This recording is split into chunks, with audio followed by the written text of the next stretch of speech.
नमस्ते दोस्तों, आपका स्वागत है मेरे इस चैनल पर। तो दोस्तों, आपके बहुत सारे संशय, बहुत सारी दुविधाएं इस पूरे वीडियो में आज मैं कंप्लीट करने जा रहा हूँगा। लगभग 80 से 90% आपको यही देखने को मिलेगा।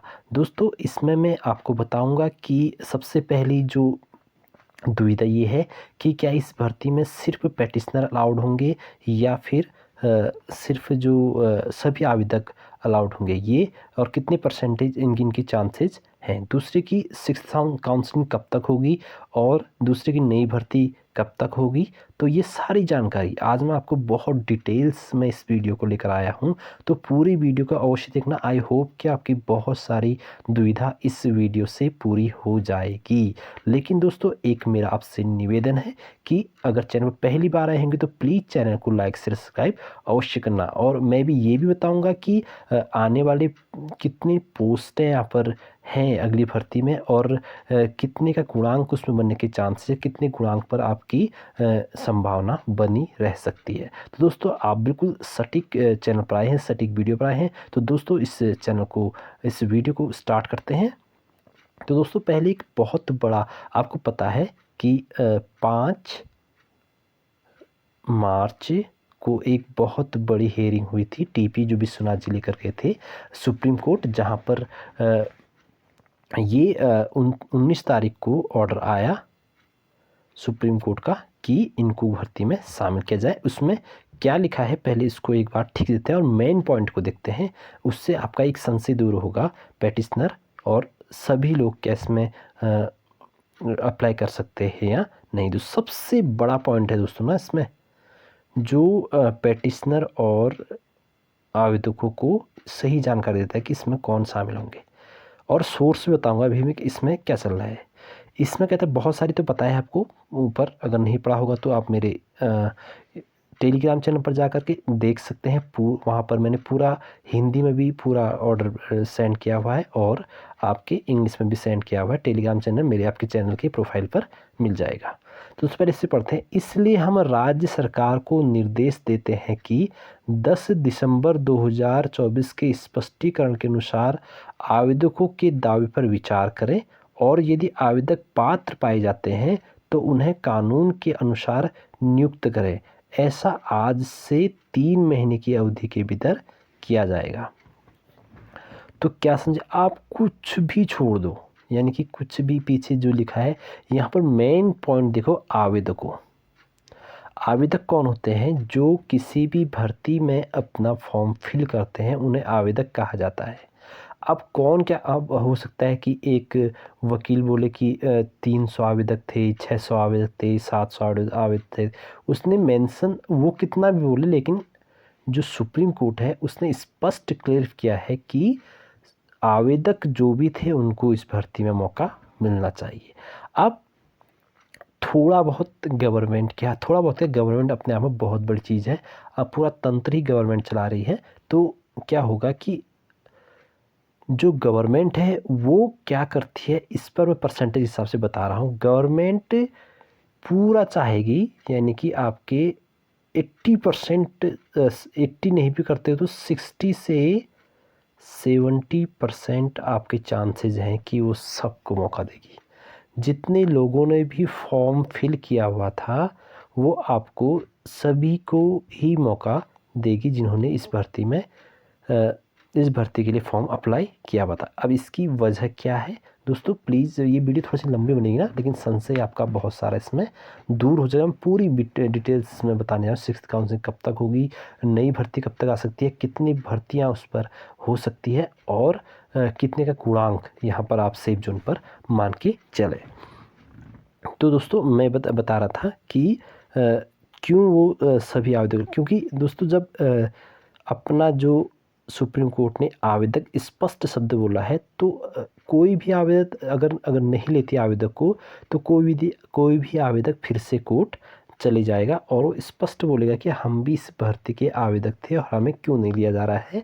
क्योंकि जब सुप्रीम कोर्ट का आदेश आया है कि आवेदक को ले, हालांकि वहाँ 238 या 39 की बात हुई है, लेकिन उतने आवेदक नहीं है ना, वहाँ तो गुमराह करने जैसी बात है कि आवेदक इतने ही थे। ये थोड़ा कहा गया कि पेटिशनर इतने थे। और एक और बात, जब भी और पेटिशनर के लिए कोई भी जजमेंट आता है ना, वहाँ पूरे आप इतिहास की कोई भी जजमेंट को उठाकर देख लिए तो वहाँ पर अगर पेटिशनर के लिए सिर्फ अगर आता है तो वहाँ पर लिखा आता है ओनली फॉर पेटिशनर्स। ये आता है सुप्रीम कोर्ट का जजमेंट। अगर आपने बहुत सारे जजमेंट देखेंगे जहाँ पर सिर्फ पेटिशनर को अलाउ किया गया है, ओनली फॉर पेटिशनर के लिए निर्णय आता है, लेकिन यहाँ ऐसा कोई भी वर्ड यूज़ नहीं हुआ है, ना सेंटेंस यूज़ हुआ है। तो आप सेफ मान के चलें कि यह जो है लगभग 60 से 70% गवर्नमेंट यहाँ पर सभी आवेदकों को मौका देने जा रही है। 278 वैकेंसी जो कि 6th काउंसलिंग होने वाली है।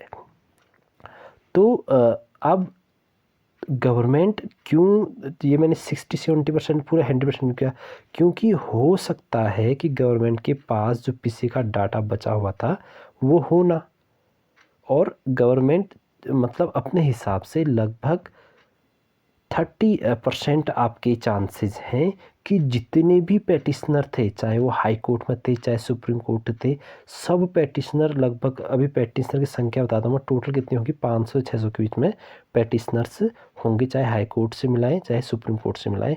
टोटल इतने पेटिशनर यहाँ पर बचे हो मतलब होंगे। तो इनको हो सकता है कि सारे पेटिशनर को ही वो अलाउ कर दे, जितने भी, चाहे वो हाई कोर्ट में बने हो चाहे सुप्रीम कोर्ट में। क्यों ऐसा, क्यों?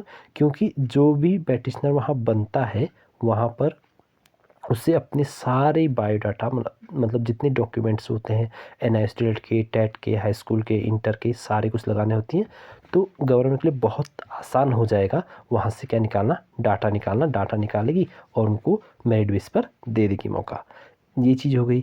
अब 10%, 30% की और 10% ये भी हो सकता है कि वो सिर्फ TP वाले को, क्योंकि सबसे आसान जो है यहाँ पर गवर्नमेंट के लिए लेना वो है आपका जो रिव्यू और TP में जो क्या बने हैं, पेटिशनर बने हैं। मतलब ये हवाला देते हुए गवर्नमेंट बोल सकती है कि भाई साहब हमारे पास, हम इनको ले रहे हैं और 60 से भर्ती 1 महीने में भर्ती कराएगी, उनको कंप्लीट कर देगी और फिर क्या कहते हैं कोर्ट जाते रहेंगे। जैसे आज ही कहेंगे, आज उन्होंने निकाला स्टेटमेंट की, अगले हफ्ते काउंसलिंग होगी और इन लोगों की तो 278 लोगों की वो काउंसलिंग होगी, पर उनको इन कर दिया जाएगा, फिर क्या करेंगे कुछ लोग भी।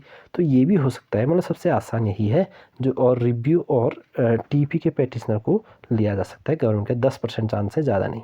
अब बात करते हैं कि सब आवेदकों को, इसलिए बात 60-70% चांस सभी आवेदकों को लेने के इसलिए है क्योंकि आपको पता होगा हाल ही में ही गवर्नमेंट ने इस पूरे NIOS का पूरा वेरिफिकेशन कर रखा है, पूरे स्कूल में कितने इन्होंने NIOS किया है, कितनों ने नहीं किया है, और उन्हीं में से आप उन्हीं में से पात्र, और जिसका वेरिफिकेशन नहीं हुआ है ना, उन्हें फिर से अगेन वेरिफिकेशन करने के लिए सालों लग सकते हैं, लेकिन अभी उन्हीं का ही डाटा गवर्नमेंट के पास गया है। आगे देखते हैं कि 6th काउंसलिंग कब तक होगी। दोस्तों 6th काउंसलिंग अब आपको बहुत जल्द देखने को मिलेगी। मैंने अपने पिछली वाली में वीडियो में आपको बताया था कि एक बहुत बड़ी अहम बैठक 4 अप्रैल और 5 अप्रैल को हुई है, जिसमें निर्णय लिया गया है कि क्या होना है। मतलब एग्जैक्ट निर्णय यहाँ अभी पता नहीं चला है, वो तो स्टेटमेंट के बाद ही पता लिया उनका, लेकिन ये क्लियर है कि बहुत जल्द आपको लगभग 15 या 20 दिन के अंदर एक कोई ना कोई 10 या 15 दिन, बहुत लंबा नहीं, 10 या 15 दिन के अंदर कोई लेटर, ऑफिशियल लेटर आपको देखने को मिलेगा विभाग की ओर से 6th काउंसलिंग को लेकर के। अब बात करते हैं नई भर्ती।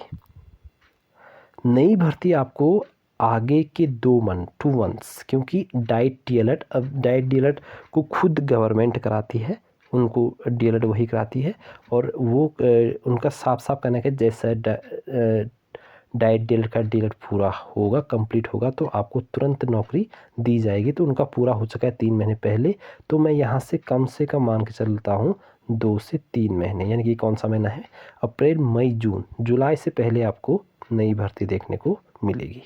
जो भी नई भर्ती का इंतज़ार कर रहे हैं वो जुलाई अगस्त में आपको भर्ती देखने को मिलेगी नहीं, ये कन्फर्म, मतलब कि 70 से 80% चांस है कि इस महीने में आपको नई भर्ती देखने को मिलेगी। अब गुणांक की बताता हूँ कितनी भर्ती आएगी, मैं बताता हूँ पहले। लगभग जो अभी ये भर्ती में छूटे ना, लगभग 500 से 700 के बीच में, 600 के आसपास मान लो, 600 के आसपास +50 प्लस माइनस करके चलना।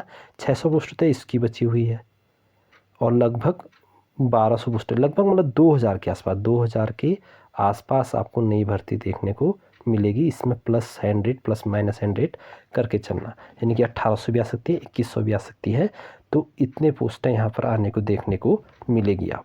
अब मैं बताता हूँ आपको सेफ जोन में कौन से विद्यार्थी किनका गुणांक कितना बन रहा है। गुणांक वाली वीडियो मैंने बना रखी है, अगर आपने नहीं देखी तो वहाँ जाकर मेरे इस वीडियो में जाकर देखना कि गुणांक कैसे बनता है और कितना गुणांक पर आपके सेफ हो सकते हैं, और विषय 100 कैसे विभाजित होते हैं पोस्ट हैं, ये भी देख लेना। अब मैं आपको बताने जा रहा हूँ कि गुणांक कितना सेफ रह सकता है। देखो डाइट वाले ना बिल्कुल सेफ़ है। आप किसी भी डाइट वाले, जितने भी संपर्क मैंने किया है डाइट वालों से, उनके लगभग सब 80 से 85 के बीच में या इनसे प्लस है। अब इसमें कौन कौन पार्टिसिपेट करेंगे पहले ये बताता हूँ मैं। NIST DLED वाले से पार्टिसिपेट करेंगे, और NIST DLED वाले की ज़्यादातर परसेंटेज जो है ना, गुणांक जो है 70 के आसपास बैठ रहा है। कुछ ही विद्यार्थी ऐसे होंगे जिनके 75 या 80 के आसपास होंगे, नहीं तो सभी जो भी NIST DLED वाले हैं उनका गुणांक जो बन रहा है वो 70 से 65 से 75 के बीच में। तो डाइट DLED वाले जो भी इससे आगे हैं वो अपने आप को श्योर समझ लें, इससे ऊपर कोई भी NIST DLED वाला अभी फ़िलहाल मुझे देखते हुए नहीं मिला। कुछ हो सकते हैं यूनिक, यानी कि 2000 पोस्टें होंगी तो उसमें NIST DLED के कुछ 100 विद्यार्थी ऐसे हो सकते हैं 80 प्लस में भी होंगे, लेकिन अभी तक 75 के आसपास मुझे विद्यार्थी देखने को मिले। -+3 करना, 78 या 72 इतना आप मान के चलना। तो डाइट DLED का तो सीधे सीधे होना है। बाकी जो अभी 70 से आगे चल रहा है या 70 के आसपास, अभी देखो इसमें बाहर वाले भी फाइट, बाहर वाले तो करेंगे, लेकिन उनका गुणांक जो यूपी हरियाणा जैसे जो आए थे पिछली भर्ती में जिन्होंने, उनका सिलेक्शन भी लगभग हो चुका है। इतनी जल्दी आप वो अप्लाई भी करेंगे तो वही विद्यार्थी होंगे जिनका गुणांक पीछे होगा, इनके जो 60 के आसपास होंगे, 65 के आसपास होंगे, उन्हीं का गुणांक बचा हुआ है, तो उनका आने वाला नंबर नहीं है। अगर इसी के 60 के आसपास है तो आप भी उनके बीच में संयुक्त हो सकते हैं, लेकिन उनका बहुत ज़्यादा इसमें रोल नहीं है क्योंकि वो सिलेक्ट हो चुके हैं, जो यूपी के थे, जो हरियाणा से थे, अन्य जो राज्य से आए हुए थे। इस बीच में कोई भी कहीं भी DLED का कोर्स पूरा नहीं हुआ है, सिर्फ उत्तराखंड डाइट को छोड़ करके, तो वही विद्यार्थी फिर से अप्लाई करेंगे जो वहाँ बचे हुए थे। और चूँकि यहाँ लगभग 65-62 भी चली गई है मेरिट, तो वहाँ तक अगर उन्होंने ज्वाइन नहीं किया है तो समझ लो कि उनका कहीं ना कहीं हो गया है, या फिर अब वो 60 से नीचे हैं या 62 से 65 के गुणांक में नीचे हैं। तो मैं अभी तक जो मान के चल रहा हूँ वो 70 वाला इस समय सेफ जोन पर है, चाहे वो जनरल हो चाहे अदर कैटेगरी। जनरल वाला 70 से 3-4 प्लस माइनस आगे करना। अगर 2000 पोस्टों के लिए काउंसलिंग होती है तो इतने सेफ जोन पर ही विद्यार्थी है 70 वाला। अब बात करते हैं दोस्तों कि कितने पोस्टें आने वाली, बता दिए मैं 2000 के आसपास मैंने आपको बता दी है। बाकी दोस्तों क्या कहते हैं, गवर्नमेंट को 3 महीने के अंदर 6th काउंसलिंग करानी ही करानी है। उसके अगेंस्ट अब गवर्नमेंट कुछ नहीं कर सकती है। क्यों नहीं कर सकती है? क्योंकि एक बहुत बड़ा जजमेंट यहाँ पर सुप्रीम कोर्ट ने, और बार बार जब एक ही केस उनके पास जाएगा ना तो वो बहुत बड़ा चार्ज भी ठोक देगी अब गवर्नमेंट के ऊपर, करोड़ों रुपये का लगा देगी। क्योंकि जब एक ही चीज़ जा रही है बार बार, इतनी बार सरकार ने अपना, सुप्रीम कोर्ट ने अपना स्पष्टीकरण दिया है, फिर भी नहीं समझ रही है, तो बहुत बड़ा चार्ज भी लगा सकती है। तो इसका डर तो अवश्य गवर्नमेंट को होगा ही, तो वो अवश्य 6th काउंसलिंग कराएगी और बहुत जल्दी इसका लेटर आपको देखने को मिलेगा, ऑफिशियल लेटर देखने को मिलेगा। ये भी मैं आपको बता देता हूँ सोर्स के माध्यम से कि लेटर जारी होगा, और जो भी होगा, मतलब जैसे भी होगा 3 महीने के अंदर, 5 मार्च को इसका जजमेंट, 5 मार्च को इसका हेयरिंग हुई थी, तो 3 महीने के बाद यानी कि 5 जून से पहले आपको कुछ ना कुछ होते हुए नज़र आएगा प्राथमिक शिक्षक भर्ती में। तो बेचिंतित रहिए, बहुत अच्छी खबर आपको देखने को मिलनी है प्राथमिक शिक्षक भर्ती में। उत्तराखंड में। तो जिन विद्यार्थियों की भी तो नहीं आई है अभी, जिनको भी मौका नहीं मिला पिछली बार भर्ती में, तो वो अभी तैयार रखें, अपने डॉक्यूमेंट्स को रेडी रखें और बहुत जल्द आपको देखने को भर्ती मिलेगी। तो दोस्तों ये थी इन्फॉर्मेटिव वीडियो उत्तराखंड प्राथमिक शिक्षक भर्ती से रिलेटेड। और भी अब मैंने वीडियोस बना रखे हैं पूरे एक मतलब किसी एक विशेष टॉपिक विषय पर भी वीडियो चैनल पर देखने को आपको मिलेंगे। वहाँ जाकर आप चैनल को अच्छे से उस वीडियो को देख सकते हैं। तो दोस्तों ये थी इन्फॉर्मेटिव। दोस्तों आपसे निवेदन है, चैनल पर पहली बार आएंगे तो चैनल को अवश्य लाइक शेयर सब्सक्राइब अवश्य करना। कुछ भी नई अपडेट आएगी तो सबसे पहले आपको इस चैनल पर वो देखने को मिलेंगे। फिर मिलेंगे दोस्तों एक नेक्स्ट वीडियो में, तब तक के लिए आपको धन्यवाद और शुक्रिया।